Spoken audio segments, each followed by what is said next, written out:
when I see kids with going out with their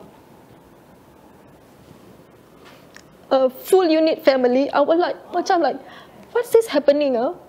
You know, my kids are like macam without their father and things like that. But I said, tak apalah, it's okay. You know, this is like written for me. So because of that, tiada siapa yang inginkan rumah tangga yang dibina itu runtuh. Cinta yang kita beri bukan untuk dihianati, bukan? Setiap rumah tangga pastinya ada ujian. Kewujudan orang ketiga merupakan ujian yang besar bagi setiap pasangan. Namun, apa jua yang berlaku, pasti ada hikmahnya. Menjadi ibu tunggal kepada 4 orang anak bukanlah perkara yang mudah. Puan Carmen akui ianya memerlukan masa dan tenaga yang kuat untuk menempuhi fasa ini demi untuk dirinya dan juga anak-anaknya. It was devastated, disbelief that it actually happens to me. I thought that we were always the most loving couple. I mean, we have been told that, you know, that we are always like the couple. So when it happens, it's like it took some time for me to realize what's going on. So yes, I think it's devastated that, you know, why it happens at the peak of my marriage. Macam at that time kan, bila find out like macam like, wah, this thing happened to me but not as in like how I'm saying it right now, but it was like a lot of cryings and things like that, a lot of questionings why it happens. I think there's also a lot of blamings at that time, you know, trying to justify certain things. I think I actually lost weight for I lost about like 5 kg in within 2 weeks. Within 2 weeks at that time. So this thing happens to me. The first thing that come to my mind was like, okay, let's try to get this marriage back, because I still want it. Though the reason of that was the presence of a third party, but I still would want to have this marriage back, because of course it's like the love that I have for him. So I was like trying ways to get his attention. Unfortunately, I think it goes unnoticed. That is where it adds to my devastation. It adds to me questioning myself, what's happening. And I think I was like going way and beyond of my capabilities, which I think it was a wrong move. I was like trying to sell myself, as in like selling my qualities to him. You know, like trying to tell him that, hey, that person is not suitable for you, this and that. And I think it is really very, very wrong. Number one is to bring that person down, because I do not know that person. Number two is also to like macam like, aku ada harga diri, you know, why should I be doing that, you know? So it's like macam like, so but that process itself is not like an immediate kind of process. It takes, I think for me, it's like months to come to senses, to actually calm myself down that this thing is happening. Because in a way it is affecting my job. It's affecting because I could just go to work, stare at the PC blindly, and nothing happens except for my tears. Fortunately, at that time, I have a very good employer who understands what I'm going through. And slowly, day by day, I try to adjust.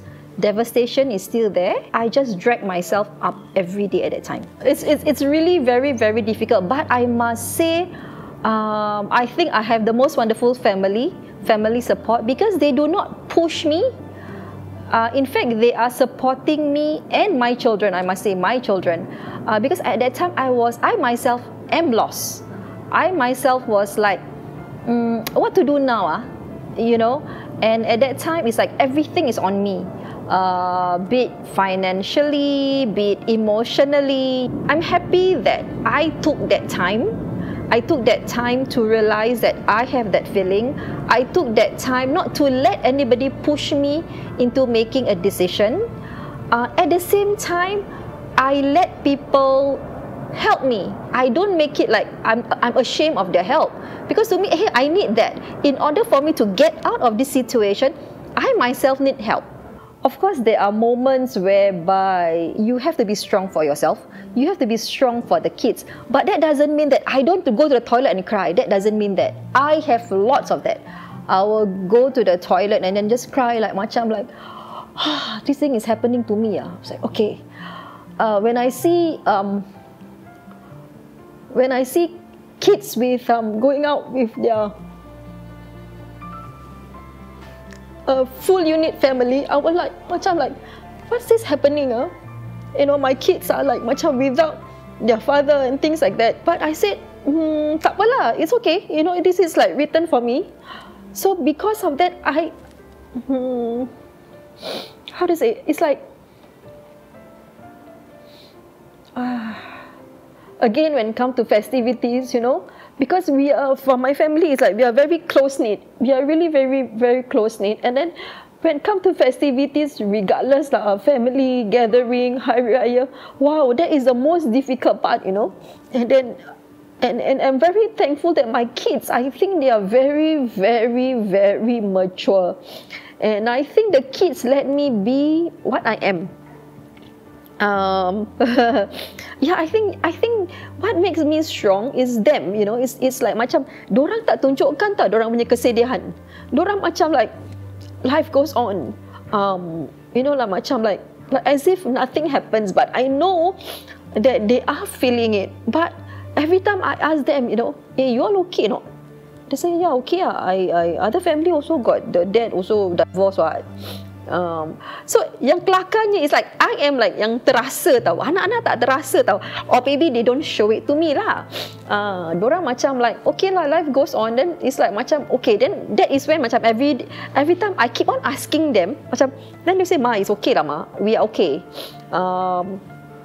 Then I was like, actually anak-anak aku ni very mature, you know. They are even more mature than me yang umur dah segini. It's like, macam terfikir, anak-anak aku ni sebenarnya can handle this better than the mum. The mum keep on crying lah, whatever lah, lose don't know how much weight and things like that. Tapi they all macam like, okay, life goes on every day. But that is when also that I realised that I need to step up. I need to bring these 4 kids out myself. It's a struggle bawa dengan budak-budak 4 ni, and with restricted finances and things like that. But sometimes it's just the simple things in life that makes me happy, that makes the kids happy. Kadang-kadang just by having a McDonald's breakfast, all 5 of us, you know, not anywhere fancy restaurant and things like that. Itu pun dorang dah happy. It's the little things. It's the little things, and I do celebrate the little things. And when I say I celebrate the little things, I celebrate it on myself too.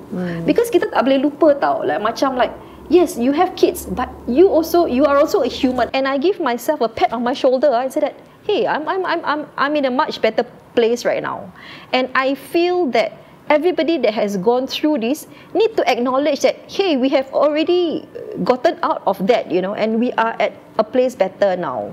I am learning new things, and whatever comes my way, I always tell myself, what is a takeaway from that? Be it good, be it bad. So there is a takeaway in every person that you meet, every situation that you are in. It's just that you need to sit down and realize that there are takeaways. My kids, I must say, that's all I can say. Alhamdulillah. That's all. Yeah. Allah puts you this because He wants you to learn something out of it. Acknowledge that. Acknowledge that you have feelings. Acknowledge that. Accept it. Reda. Tapi perkataan reda tu sendiri is a very, very deep. Yes. You know, it's a very. I think reda dia macam nak kena proses. It is okay to me. It is a process. Then pada ibu-ibu yang not just ibu or anybody else, there are help, and I go through that help. Don't be ashamed to seek help, be it from your family, be it from any institution. Because when you are alone, you need all the help in this world. And be yourself. Seriously, be yourself. Get out of that situation and tell yourself that, hey, you know, there are people who are worse than me, but maybe they are doing better than me. Emotionally, whatever. So yeah, and I'm glad that people surrounding me accept me for who I am. They're not pushing me to make a decision at that time to divorce or whatsoever, or again dictate how I bring up my children, because I know I've heard of people who feels that, you know, whatever that they do is wrong in bringing up their children. To me, it's like, all those are noises. I mean, that is my view lah. Those are noises, because you are the one who is going through it. You are the one who's facing it. You are the one that slipped through it, no matter what. Kita tidak akan lepas dari segala ujian, seperti mana firman Allah Subhanahu wa taala, la yukallifullahu nafsan illa wus'aha. Allah Subhanahu wa taala tidak akan menguji seseorang hamba-Nya luar dari kemampuannya. Dari perkongsian Encik Carmen tadi, kita boleh dapati kadang-kala kekuatan yang kita cari ini boleh kita jumpa di saat kita sedang jatuh dan berserah sepenuhnya kepada Allah Subhanahu wa taala.